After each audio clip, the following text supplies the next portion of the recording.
Ansel Adams molded the world of photography and changed the world itself.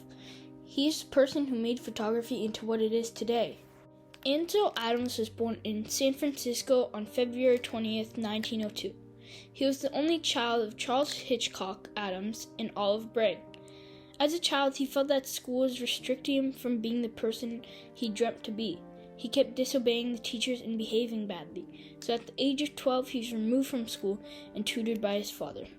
The following year, when he was 13, he was given a year-long pass to the Panama Pacific Exposition by his father.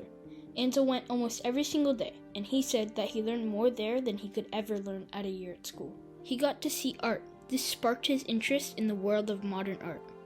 Later that year, he visited Yosemite to go hiking and take pictures with his brand new camera that he got for this trip, though he was quite disappointed on how the camera did not capture the world like he saw it. This trip sparked his interest in photography, and he went to photography club meetings, read magazines on photography, learned darkroom techniques, and so much more to perfect the art of photography. He later joined the Sierra Club, a club that loves the outdoors. He worked as a custodian in the lodge and took many landscape photos to learn the ropes and get better at photography. On a hike in 1927, when he was 25, he developed his unique style of photography, a very sharp-focused image. He took a photo of the Half Dome, his first famous picture. He kept working hard and finding new locations to take his landscape photography. The same year, he met Albert Bender. He suggested that Ansel should make a portfolio of his pictures. With the help of Albert, Ansel made 18 prints. Albert loved his talent so much that he bought 10 of Ansel's portfolios, and he made a big impact on Ansel's early career. In 1928, Ansel married his wife, Virginia Best. In 1931, Ansel's work started gaining popularity, and his career took off. He had a solo exhibition at the Smithsonian, where he presented 60 photos from the Sierra Nevada mountains. Soon after, he formed a club called F64, which consisted of a group of photographers with the goal of taking pictures with a sharp focus. This photography style changed photography into an art form. Later, in 1933, he met photographer Alfred Stieglitz, who he admired and with whom he had become great friends with. In the same year, he had his first exhibition in New York and opened his own gallery in San Francisco. In 1935, Ansel became quite known to most photographers in the community because of his articles he had published in the Cameracraft magazine and his book that he had released called Making a Photograph. Over the next decade, Ansel had many achievements. He had a one-artist show in New York with the help of his friend Alfred Stieglitz. He published a book called Sierra Nevada, the John Muir Trail, and most importantly, created the zone system.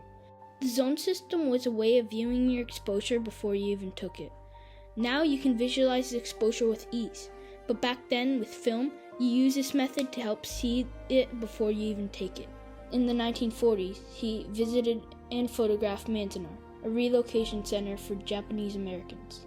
2 years later, he exhibited his photographs of Manzanar in New York at the MoMA, and published a book called Born Free and Equal that left some people unhappy as they wanted to see the Japanese as an enemy and not their equal. After this period of time, he completed most of his great work as a photographer, and instead his focus shifted towards raising awareness to preserve the environment. He published a book called This is the American Earth that spoke to the restoration of the conservation movement. In 1965, President Johnson appointed Ansel to his Environmental Task Force. In 1980, President Carter awarded Ansel with the Presidential Medal of Freedom, acknowledging Ansel's work as a photographer and an environmentalist. The president's citation said, "It is through foresight and fortitude that so much of America has been saved for future Americans." On April 22, 1984, at the age of 82, Ansel Adams died in his home in Carmel, California.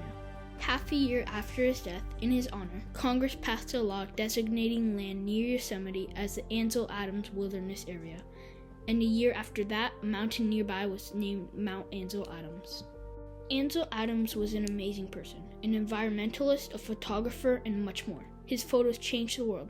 I love his work because it's not just great, but it was also the beginning of the art of photography.